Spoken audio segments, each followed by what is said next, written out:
Hello there, friends. Andrea with the Bangs here, and for this episode of She Wonders Why, I have the pleasure of speaking to one of my friends who I met on the Bridges of Meaning server, Cassidy Poling. I've spoken with her actually once before for the podcast last year, but today she is a guest on my podcast so that we can discuss a very special upcoming event called the Bridges of Meaning Festival.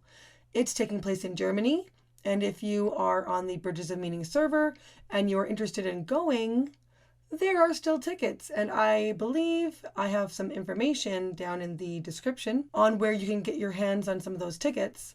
Now, one of the things Cassidy and I discuss is how important it is to meet in person, even if you start off as an online group. And what does the future of friendships and relationships that are solely based in an online world, like what does this look like? How can you do this in a healthy way? And also just how meeting in person is really important to continue forward with relationships and friendships that start off online. So yeah, that's the main deal for this chat. Let me know what you think. I really appreciate your guys' comments, just to say it makes me think, and I got a lot of them in my last video, so I'm really interested to hear what you think. Who knows, if you leave a message for me, maybe I'll read it out. That's a thing, I think, right? People do that? Anyway, okay, I'm just babbling. I'm just going on. So, without further ado, here is me and Cass. Anyway. Oh, hey, what do you think of these? What do you think of my background? I like them. That's you and the one, right? It is. I'm trying to decide if that's like, oh, cool, or if it's, ooh, really narcissistic. So It's a jump ball. yes, I feel like it's a mix. Or I might also put my channel art, which is like my face as a cartoon. So I was thinking of putting that in there, but it's still me. So I don't know. Brand. Okay, so but the vintage thing's also kind of my brand. Like it's not just like a selfie. Like, it's not just a selfie of me. It's like, oh, this is, I'm dressed in a 1940s style jumpsuit with, like, an old Mercury there. Anyway. Yeah, if it helps, I didn't think, Andrea, what a narcissist. Okay, that helps. I know that you're joking, but it actually does help, so. Anyway. Oh, yeah, hi, this is Cassidy. Cassidy Poling, my friend. As seen before, when we chatted, I don't know, 2 years ago? Last year? You know what is time? I mean, we've talked before in between, but we recorded for the channel, for my channel, I think maybe a year ago. When we were just first friends, and I didn't think you liked me. Yeah, I don't know. I don't know what to do about that. Oh, well, I mean, I think you've reassured me since then. But then comments like that make me wonder, so, I mean, I don't know what to do. I'm not getting sucked into your battle. No. Oh, good. Why am I so open and vulnerable? Anyway, good times. So I've actually seen, because I was on your podcast last year. Yes. And so we just ping pong between. Yeah. So once a year. Yeah. How is your podcast going though? Like, do you still do your walk-in talks? I still do some things. It's been a bit of a break since I've been in between countries traveling and festival planning. So it's been on a hiatus, but it hasn't stopped. I actually have a catalog of things that I need to post. You're ordered. Good for you. I'm not as ordered. I'm not as ordered as I would like to be. But things kind of just got piled up, and I wasn't in my normal space, and I was in the U.S. longer than I anticipated being in the U.S. So now I'm back in. I brought this in honor for you. I did notice it. Yes, back in Holland. Yes. So I mean, okay. Do you want to talk about how you moved to Holland, or would you rather move on to the main event? No, sure. I moved to Holland. So why are you in Holland, Cass? Like, why are you in? What brought you there? Oh, this makes me somewhat uncomfortable because I'm slightly private. Oh, okay, that's why I asked. No, I'm fine with it. Okay, so editing these, it makes me uncomfortable, but I'm fine with it. Well, let's go there. Shared vulnerability. Right, you're like, Andrea, you're fine with being like overtly vulnerable, You're like, I'll grab a tiny little bit. All right, please continue. No, I mean, like, generally online, I hint at things of like my private life, but The I'm not so subtleties. explicit about them. Mm-hmm, mm-hmm. And I don't know if it's a good thing or a bad thing, but it just is what it is. Yep. But I moved to Holland to be with my boyfriend at the time. Um, Met him online on the Bridges of Meaning Discord server. Mm-hmm. Had a friendship, and one thing led to another. And I now live in Holland, and yeah, we're engaged and planning a wedding and moving forward in life. So it's exciting. Yay! That wasn't so hard. You were very succinct and you got through it. It's so quick. Good job. Thanks. There you go. I'm not like private in that I don't care. I don't care if people know. I mean, I'm right. especially like interpersonally, I'm actually a very vulnerable person. All right. In like my interpersonal life, or at least I try to be. It's not easy for me, but I see an incredible value in it. Mm-hmm. I just think on the internet, there's a lot that can be taken out of context, or a lot that can go wrong, and I just try to be careful about. Well, like, I think that you're describing good boundaries, so good job. Like, good for you. I play with the line of how much of my personal life do I put on, not only for myself, but for my partner, for the safety of myself. Like I used to do the walk and talks. I still do walk and talks, but I haven't done one in Holland yet. Okay. But mostly just in the desert because the weather's a little more predictable. Yeah. Yeah. But I used to get people used to like ask, oh, where are you walking? Or like, I'd get nervous, something would show up, and I see. It's not like I actually thought something would happen, but it's the internet. You never know, I see. I watched Don't F with Cats, and now I'm paranoid. Oh gosh. Okay, so no, I actually think that you have really good boundaries, and maybe I should think about that for me. I mean, it's honestly probably like, and I think for me, just starting off, it's kind of setting a tone of what do I want to do in like creation. And like I don't mind being vulnerable, but a lot of what I do in the online space has a lot more to do with just sort of understanding other people's stories and like how that affects the way we explore information and like having a healthy relationship with that. So sometimes it helps to have that separation. And I give pieces of my life out when I talk with people because I just think it's helpful, but I always try to figure out the right balance. No, it is. It's a spectrum of like how far, where do you fit and for you comfortably personally. And we do all have different things that looks like. And I think there's just something nice of having little private things where as much as I go on and I'm myself when I'm on my channel or when I talk to anyone, there's still a part of me that's like the person you see on the screen. It's not me. Yeah. It's a version of me. We all have these different versions, and the camera changes things, and holding on to little pieces of you that are private helps.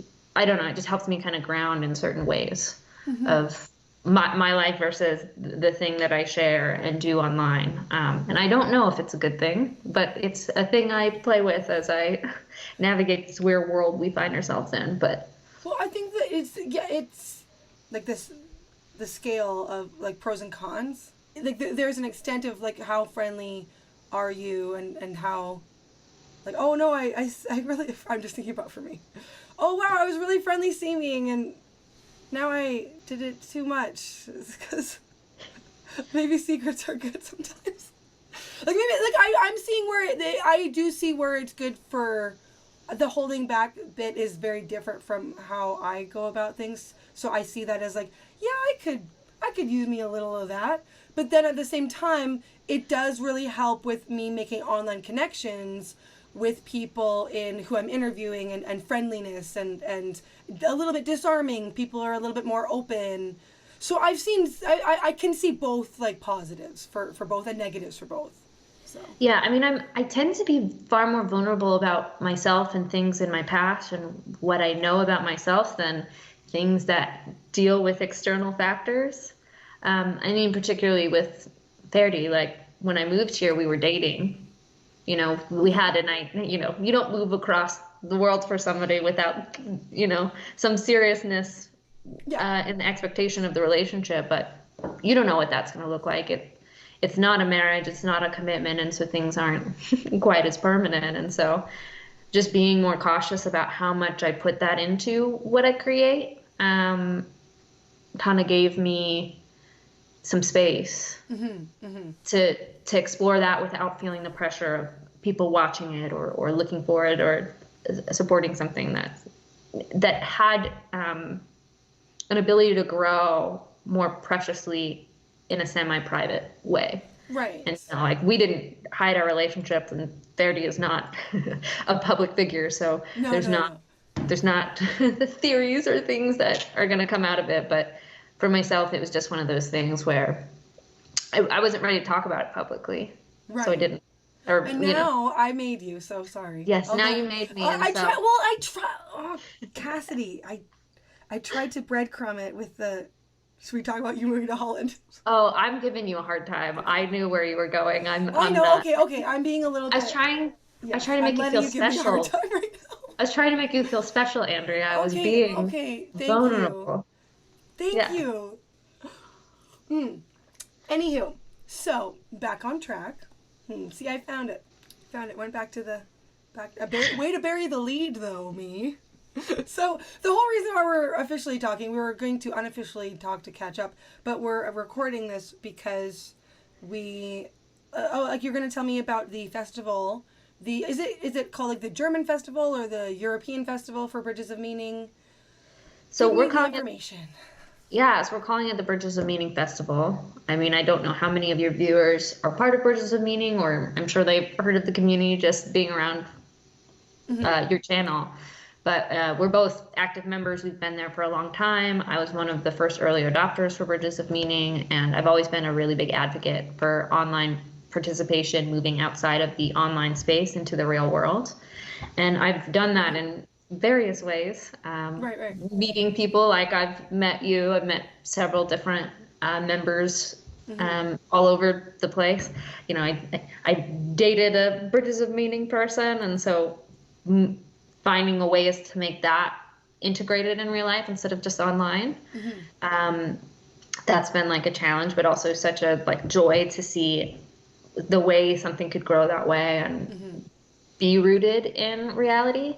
But I think for the bigger scope of just the community and sort of the idea of the estuary movement at large, getting it offline and into real communities, because I think this type of talk where we have religious and non-religious people coming together to have meaningful conversation, neutral spaces, to learn from each other, and to see how story integrates within ideas and formation and really moving people first, can be done well online, but has such a better application, growth, and overall health in real communities. And so I've been very strong in advocating for larger events or actual in-person estuaries. And moving to Europe, I wasn't sure exactly how I was going to continue moving forward in that, just kind of with the unpredictability of had this plan of being in the US and doing things here, and it all got switched up.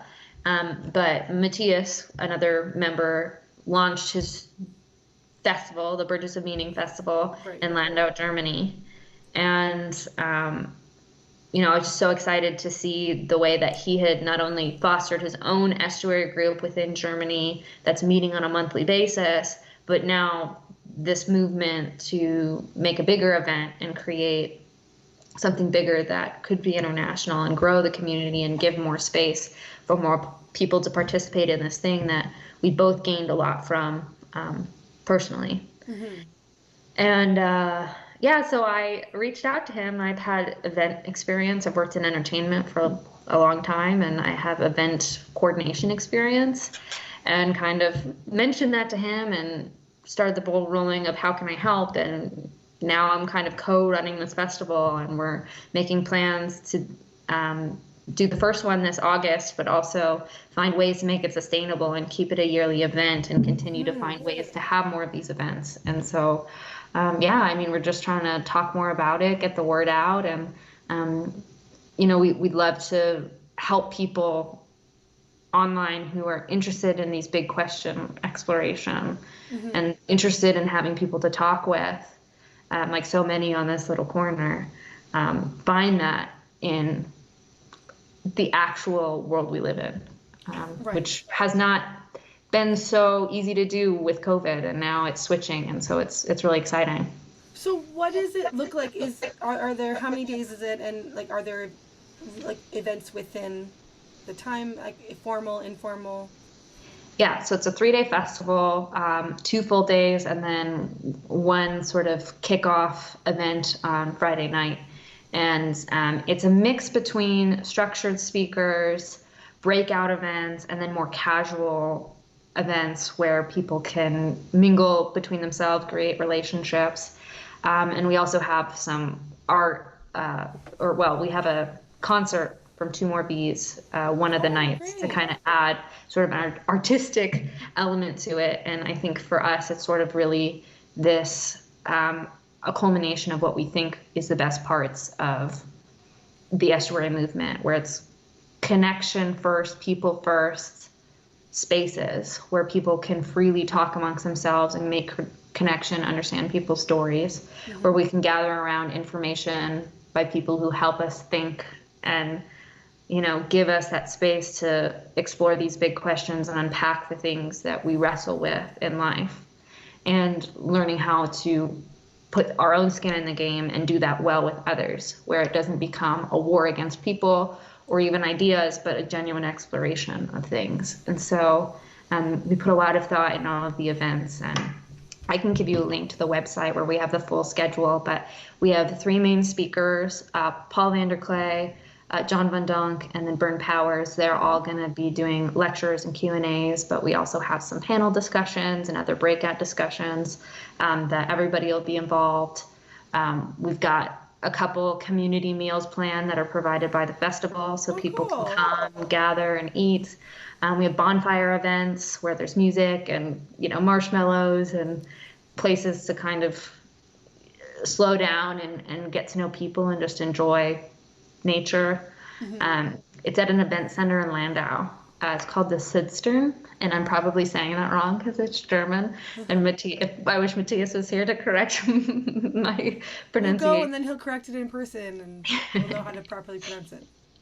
Yes, but they've been super helpful in partnering with us and allowing us to have the space. And they're a community center that, you know, they have a similar mission to what Estuary is, to bring space to the community and help people have support and community in a world that seems to be missing a lot of that, especially for people sort of in the outskirts of religion, but, you know, other things as well. And so they've been super helpful in giving us this beautiful space to have this festival. It's open air, it's very casual, and they're allowing people to camp on the grounds as well. So it's kind of an That's so cool. yeah. What It's if you don't have camping equipment, though? well, some people we have a Discord server for the festival itself and a private group for all the festival attendees, and some of them are working together to like get Airbnbs or find other ways, and we're only allowing about 20 to actually camp on the grounds, just to help keep management for our team and make sure everything runs smoothly. But I'm sure you could probably talk with some other people. I mean, I think we've got someone who wants to camp in the car, so you know, you can get creative. We're trying to here help and just make it fun and get people connected. And I think our ultimate goal is to try and get people to start thinking about estuary and bringing it into your community outside of just big events, but finding ways to then bring that into your life and make that more accessible kind of every day. So estuary, even though we're going on assuming that people have watched Paul Vanderklay's videos where he describes it, but maybe do you want to just give a quick definition? Sure. Estuary is kind of hard to explain because I think our about definition. Yeah, I think a lot of people have different ideas of what the movement is, but the way that I've always seen it, I've seen estuary as this movement to create spaces where religious and non-religious people can come together in a neutral space to exchange ideas and let things grow from that. And we model it after natural estuaries where salt water comes into fresh water and creates these super biodiverse ecosystems, the most biodiverse ecosystems in the world. And that's sort of that idea when we can find that neutral space and we can find ways to have these different ideas mesh, things can grow and people can explore things and kind of have a better participation and appreciation for what it means to ask the questions about religion, politics, the things that matter the most. And I think it's super important now because a lot of people in our generation, we grew up with parents who told us not to talk about those things. Right. So we don't know how to, and we're stumbling through it. And now it feels like so many people are understanding how important it is to talk about those things, but they're either too afraid to step out and say what they're struggling with for fear that they'll get shut down,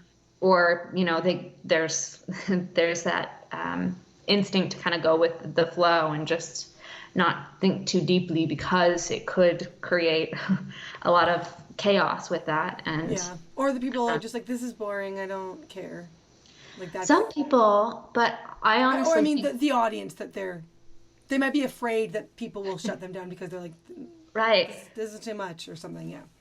Right, and I think we're all kind of struggling there, and I think estuary's been this weird place where it's not stuck on ideology necessarily. It's more focused on spirits than actual senses of ideas, where it's not a spirit of fighting against someone or warring against an idea. It's wrestling with ideas in this spirit of exploration and understanding, and sort of a people first mentality, where if we can understand people and their stories and how that interlinks with how they think and what they think, that can help us give a better sense of how the world is. And there's something very refreshing about being in a place where you're not actively being converted into something. Right. You know what I mean? You're not an end, like the means to, like, oh, we got to get them to convert to this thing, and if they end up liking it, great. If not, then maybe we can guilt them, or like, right. Not a good system. I mean, a lot of people, they'll go to churches to try to explore those answers, and a lot of people are religious. Most people are religious, and so you can go to your church, but after a certain point, you start asking questions, and you're not quite sure where those questions are going to lead and if it's going to be aligned with this church that you're a part of. And that creates this weird dynamic when you ask those questions. There are a lot of really helpful people in churches who will walk with you and answer those questions, but there's always a fear and a pressure that, the idea that this community believes, there's going to be a wanting to push you towards that. Right. Ulterior motive, like, I don't want to put that on churches as if they have all these hidden agendas, but when there's no ulterior motive, and there's not an organization behind it. I mean, it's a really natural reaction, I think, for a church when they believe something, and churches are organizations where you become a member because you stand with the things that church stands. No one's forcing you into it, right? Right. And so there's that accountability and that checkpoint that I think is natural and can be a healthy thing in churches, although that has its own tricky balance as well. But it's not always the most helpful when you're stuck in that middle and you're trying to get out of that place where you just want to accept. How do I say this right? Because it's not just like, I don't want to accept the things that I was given, but having genuine questions about those things and not sure how convicted you are to those things anymore. And trying to find a space to wrestle with that honestly. Yeah. You just this, like, it's a tension. And for my channel, I see myself somewhere in the deconstruction space.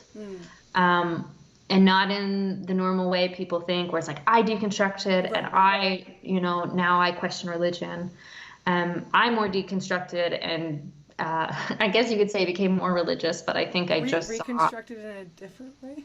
I reconstructed in a different way, and I saw a different view of what religion was always supposed to be, and it led me to Eastern Orthodoxy. Right. But I've just seen the way that deconstruction is so at war, especially in evangelical churches, when I don't think it's as bad as we make it be. We just have to have a respect with it and find ways to operate in it well. Right. And I'm losing faith in the war against it as being helpful for that. And I haven't experienced it being helpful because I warred against my deconstruction. I wouldn't have such a healthy relationship with religion and the ideas that I hold. I wouldn't have that strength that it took to ask those questions and dig those roots and stand more confidently in the idea of God or theism or any of the other questions that I had to go through to get to a place where I could say, oh, I'm an Orthodox Christian. You know what I mean? Mm-hmm. And so I see Estuary as a really good space for that type of crowd. And that's, I think, where my heart is with it in a lot of ways, because I know what it's like to struggle with the church questions and not know where to go and not feel like you're fully understood. And coming across Paul's channel, it was the first time I saw a pastor talking about these things that I had always struggled with and giving a space for that. And I think that was something really beautiful to me. It was really, really beautiful. Yeah, giving a space. I like that makes sense. And I like that you brought it up before about how bringing the online space into the material world. Mm-hmm. Yeah, because there's a sort of, because I've heard pushback against people saying, oh, it's not real, like these online spaces aren't real. Well, they're real. They're real on a certain level, but there is another level that is achieved when you meet someone in person, when you converse over a meal, there's a participation level that is achieved in person that can't be. Well, you literally, sorry, I'm bringing your life into this. You literally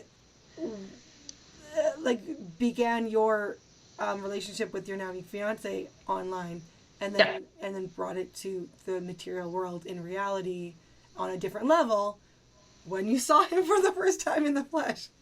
Right. Well, and you've brought this up before. I remember you did a video about that. Is the internet real? And kind of talking about that. And I think about that question all the time, because it is and it isn't. It's this weird contradiction where there's so much of it that is real, yet there's a part of it that isn't. Yeah.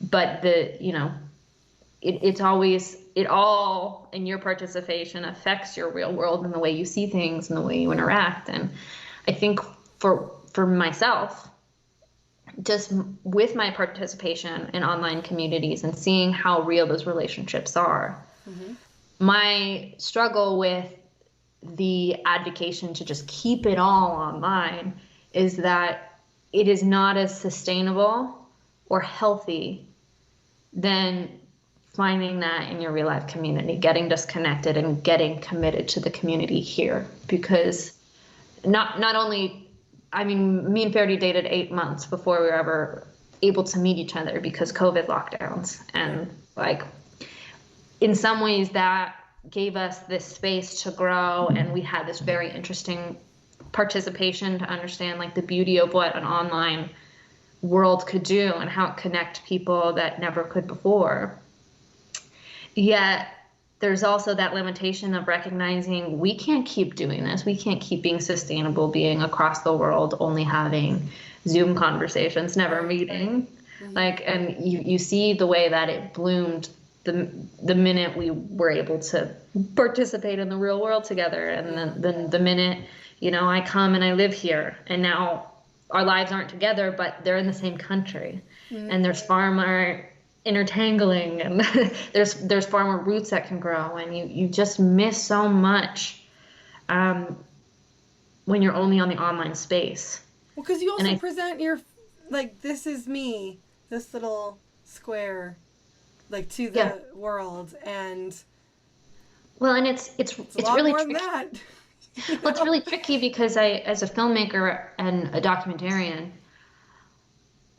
I've always been interested in the way that cameras change people. Where the minute you involve the camera in the scenario, it doesn't matter who you are, like Right. something changes. Yeah. And I think it can be fought. I look at now all I'm doing is talking about my relationship. No, But I look no, at it is my a perfect, like, not even analogy, just instance. it's a good It's a good comparison. example. Yeah.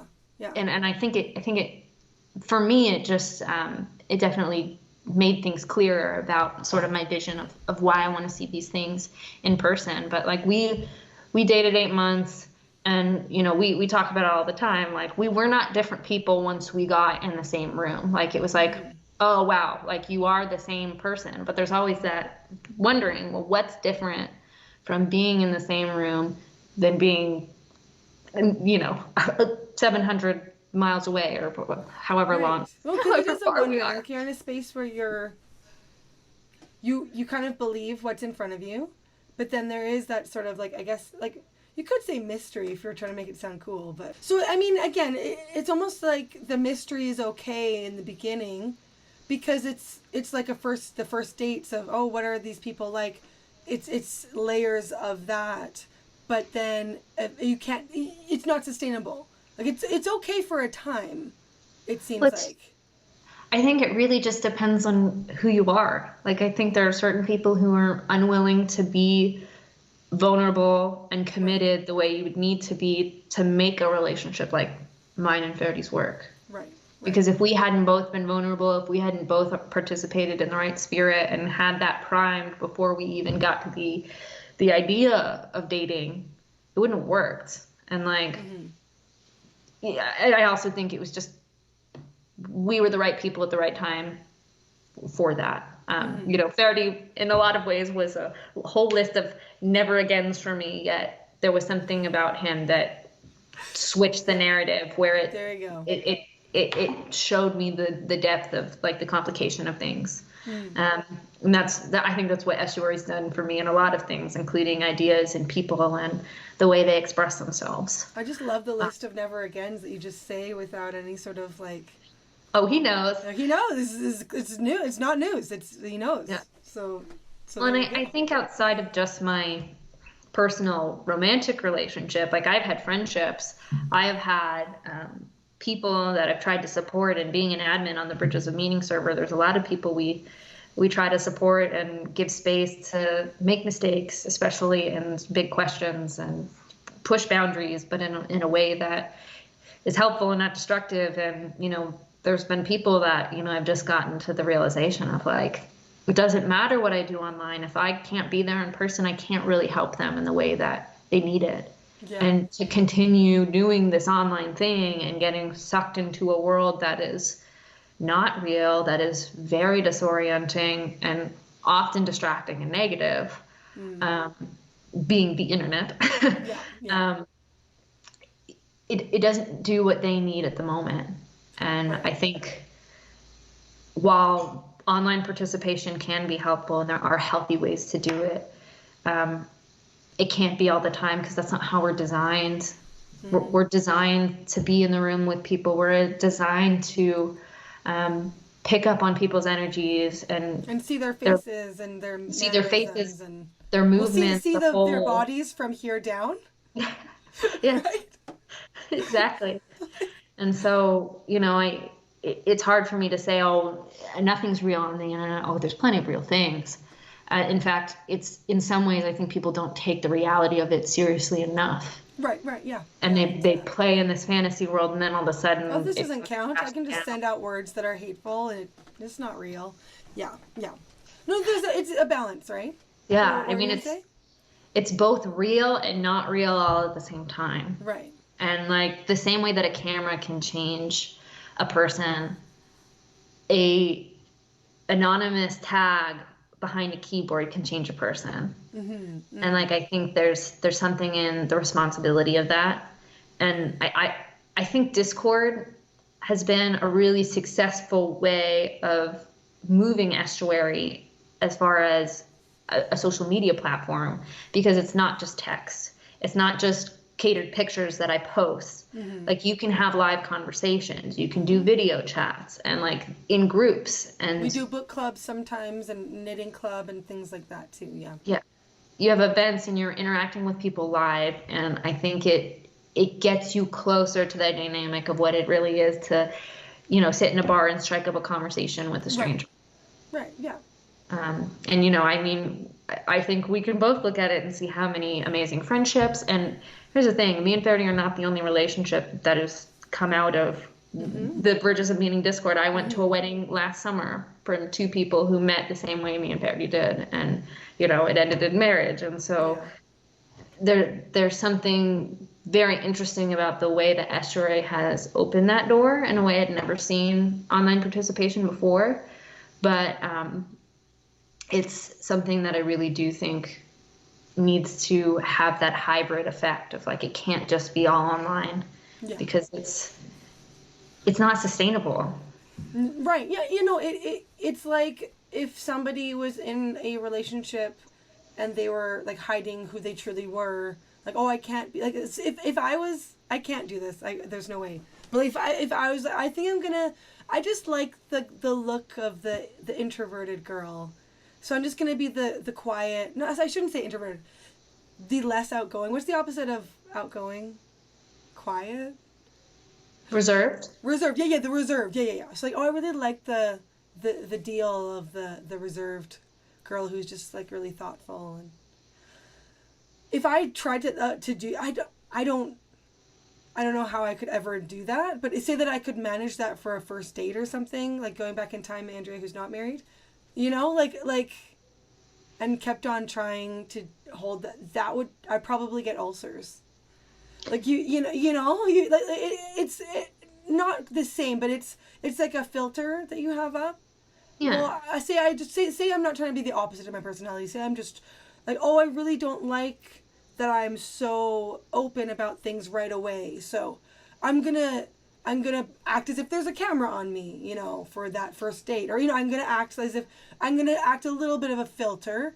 And sometimes filters are good, just let me say. Like, sometimes there's an appropriate amount of filters. Same way that it's okay to do, to be a little bit more like, oh, we're online and we're chatting. Oh, we need to meet, though, when you're moving forward in a relationship. Like, that can't be a forever online thing, but it just, there's levels of filters that are appropriate for certain times, and then there's levels of filters that become inappropriate because they're hiding eventually. Like, I mean, again, I've heard Paul Vanderklay say this, something about how, if you say you go over to a potential partner's house or significant other for the first time, or even if relatives are visiting, anyone is coming from out of town, you're wanting your house, you typically clean it like to the most you can, like to the nth degree. You really, really clean it up and make it nice.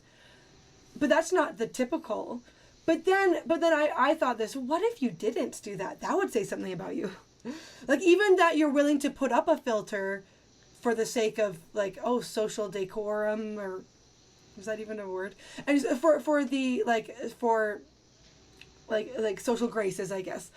That shows like that person means enough for you to do a good job of welcoming them into your home, and so it's not just whatever dishes in the sink and the kids' laundry everywhere and whatever.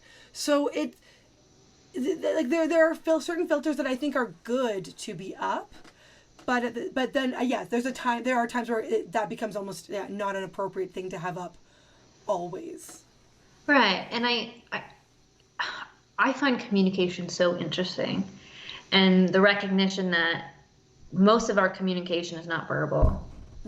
It's our hand movements, it's our inflection, it's the cultural participation that we participate and adopt. Like, those all say things about us. They all say things about what it means to be human and what it means to respect other people. And we all have these narratives in our head of what it is, what filters are appropriate, and what kind of actions say this or that about how I feel. And we all have different stories about that. And so it's finding that way of like discerning that for yourself, but also learning how to discern that in others and give grace and find ways to allow that to create healthy, beautiful growth in your life. And that comes in a lot of ways. And sometimes that comes with these cycles of life and death, where we have to die to certain things in order to understand what it is to have life. And, I love the idea of it in sort of plants and gardens, because to me, as a Christian, that's what life is, right? We go back to Genesis 1, 2, and 3. It's cultivating gardens and finding ways to learn what it is to do that with some divine thing that's higher than you and in that order that he made for you. And so there's something about this understanding people and the way they look at ideas and molding those two to help us reshift our narratives. And I'll go back to Therapy. He was a list of never ever agains, because I had experienced in my life all of these things that he identified with or had that weren't right and that brought death into my life. Yet I needed all of that death in order to then come and see Faraday and have these lists of things and recognize, oh, just because he has these lists of things does not mean therefore that's death. And it redefined my categories, and it opened up the idea of what it meant to be human and what it meant to pursue good relationships, romantically and just relationally, and what that meant in cultivating a life that was meaningful and beautiful. Yeah, does that make sense? No, it does not. Well, because it's very much like the quote unquote rules of Christianity, where it's well, what am I supposed to do? What's the best law? Christ, tell us what is. Love the Lord your God with all your heart and your neighbor as yourself. So, what does that look like? Well, yes, the Good Samaritan was his response, which was that's its own thing we can delve into, but not now. But it is, it's what does that mean? Well, so that's the thing about these different filters. It's the same as what you could call like appropriate or inappropriate, or even missing the mark, like sin. Sometimes doing something at a certain time is the right thing, and sometimes doing something at another time is the wrong thing. And it's wrong sometimes because of where your heart is at, sometimes because of the situation, internal or external. There's all these different, so we can go into filters, but it's very reminiscent of, to me, just the Christian life. But the filters thing, that's interesting to me, because yes, it just applying them, it's almost like becoming civilized. Oh, when do I hold back what I really think? Or when do I choose certain words so it doesn't look so raw? Or how do I say something in this context? Or I even speak differently when we're recording versus when we're not recording. The very beginning of our chat, rather reminiscent of as if I wasn't recording. I'm going to be honest there. I kind of was yeah, I kind of wish I could have gotten into the interviewer mode a little quicker. Oh well, we learn things, but then maybe people thought it was funny or charming or whatever, I don't know, I'm just why am I so me to that right away? But life has just so many layers, and it's so complicated, and that's the beauty of living and connecting with people. It's it's constantly surprising you, it's constantly breaking your categories and redefining, and it I think as an Orthodox Christian, I think of it redefines this idea of what it means to be saved for me. And in the Orthodox faith, there's this belief that we're all in the process of being saved, and we're learning what it is to be truly human. And, I think for you, the struggles that you would have are probably similar to me, where I can be bold and brash, and I like to be comfortable with people. I like to make people feel comfortable, and I use vulnerability to do that.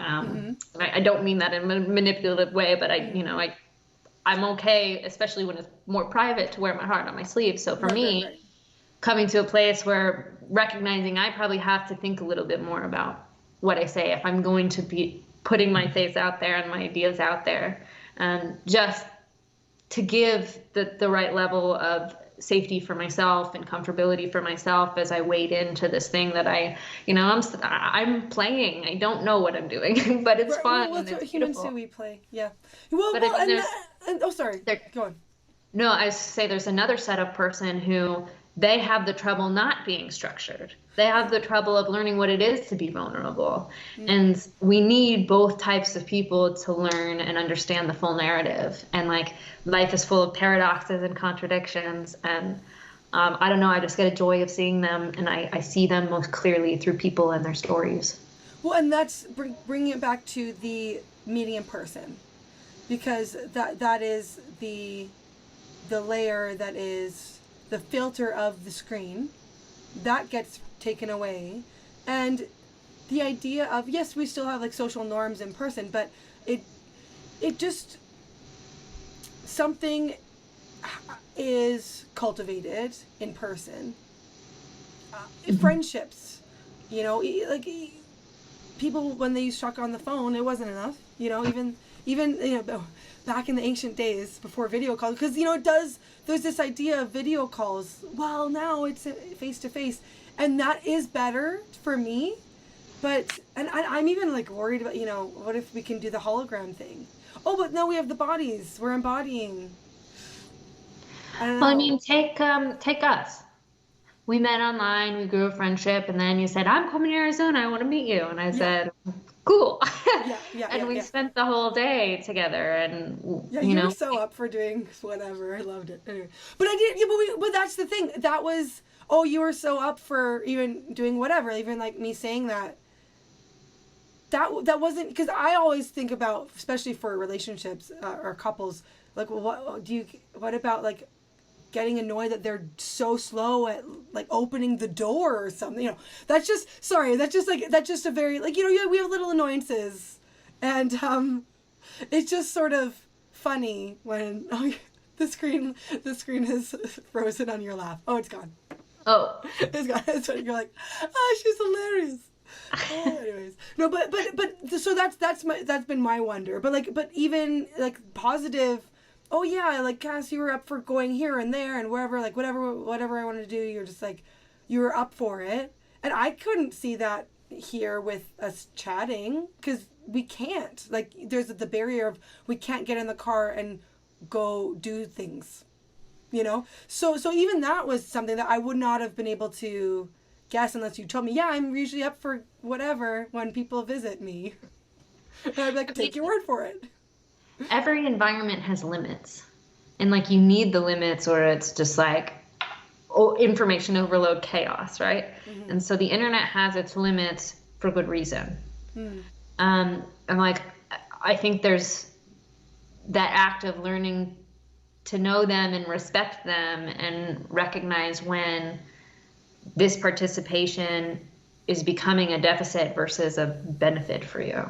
And when is this participation that you learned over here on this world ready to go out and create a better space in this world? I mean, the real world is hard because there's so much more to lose, right? Or at least it perceives that way. There's and that's actually debatable on how true that is, but we don't have to go in the nuances of that conversation, but it feels so much realer. Well, because it's tangible. There's only so much smell, right? Like the material, like touch and smell, like those are things that you don't think about it, and it's not like I'm like, I really need to like smell you, but it's being together in an organic sense. And even the quality and tone of a voice can be different online. Right, yeah. It's crazy. It's these little things. Yeah. It's these little things, these imperceivable things that we sense but can't speak of. Right. And like we only get glimpses of it, and there's something different, and it can be positive and negative. It's not all beautiful when it's all in person. Like sometimes it's more difficult. It's definitely messier, and it's not as easy to shut off. But I guess my ultimate point is, there's this beautiful pattern between these two worlds, the online world and the real life world. And I've seen the beauty in both, and I've seen the struggles in both, and finding ways to I really think finding navigate ways to it. get more grounded. And I think a lot of that does come to disconnection from the online world and a willingness to limit yourself to participate better in the real life limits that you have. Well, and actually, someone taking the time to actually come and meet you, or you meeting up in a central place, like for the festival, or like me coming to visit you this summer. Although, like, I mean, I will say, like, that's like my husband and I, like, it's still like a vacation for us, but we wouldn't be doing this particular trip if we weren't meeting friends.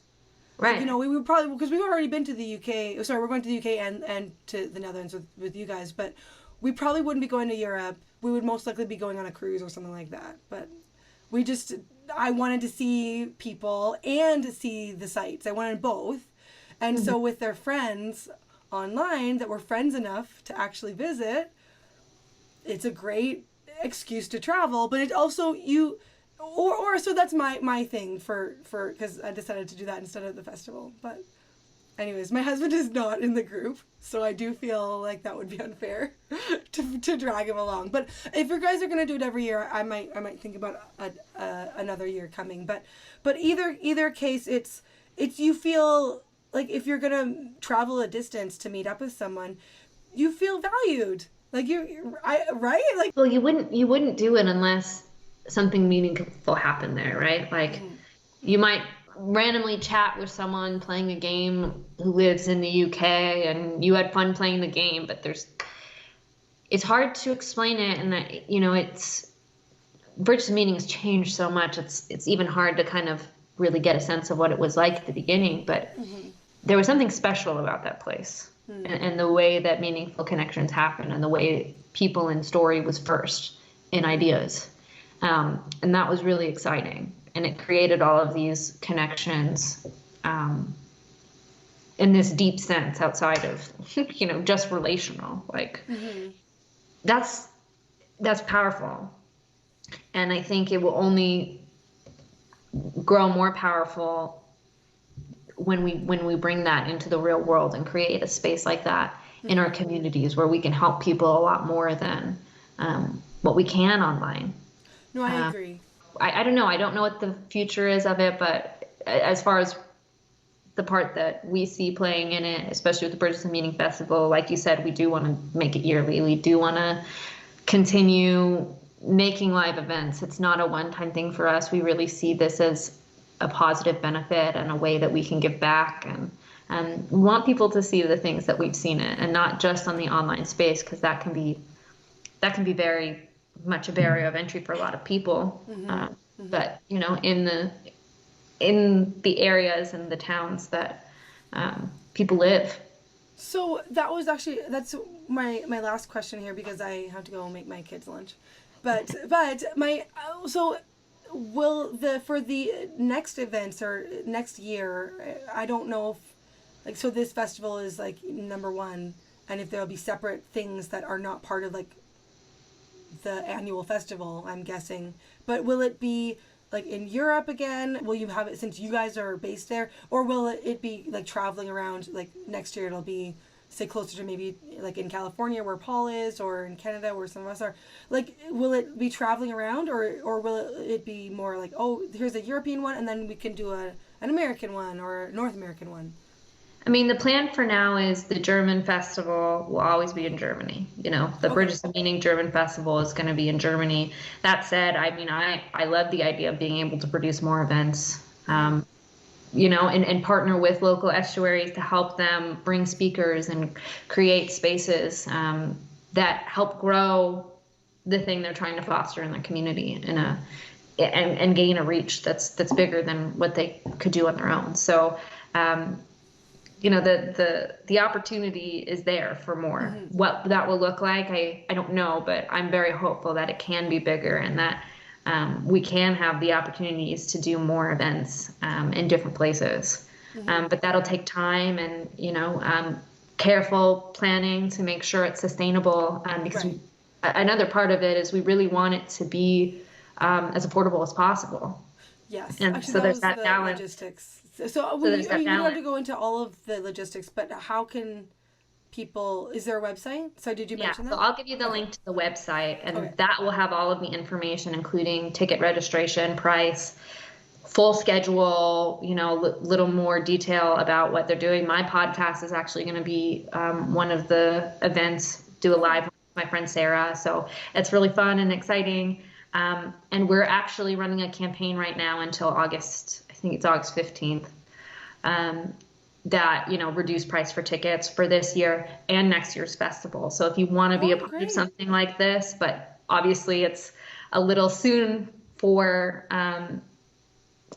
to plan all of those things, but you'd like to do that, you can pre-order that ticket at a reduced Great. cost. And yeah, it'll help us not only fund this one, but continue to fund the next one. And everything we're raising up until August 16th is going directly to event production now and in the future. We're not taking any profit from it. Like Right. we're keeping it separate and really just to give back and be grateful. And so we've already got about 30 tickets sold right now, which is super exciting. Woohoo, that's great. And this year's festival, we're capping at 100, just to keep it more manageable. But right now, there's still plenty of tickets. So if you can come this year, we'd love to have you. It's first come, first serve.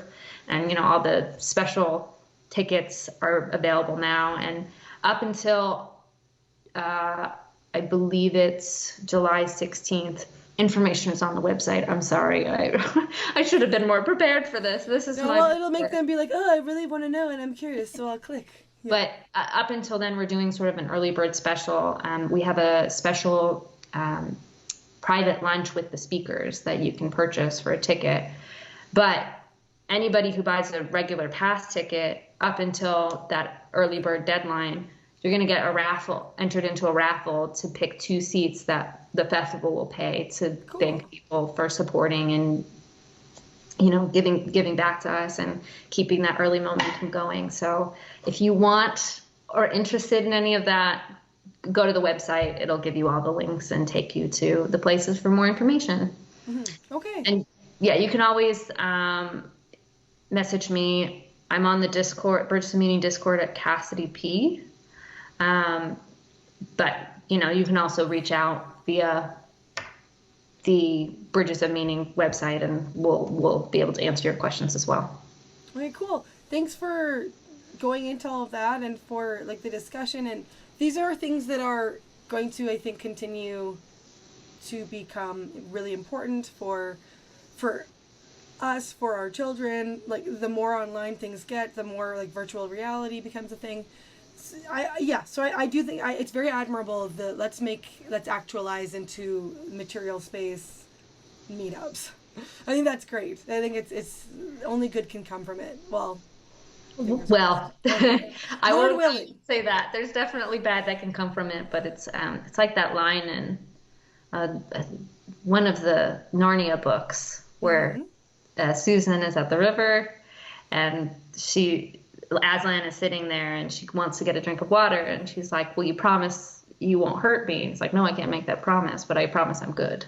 Oh, yeah. And so that's what I see online, real life participation. It's not safe, but it's good. But it's good. Oh, that's good way to end.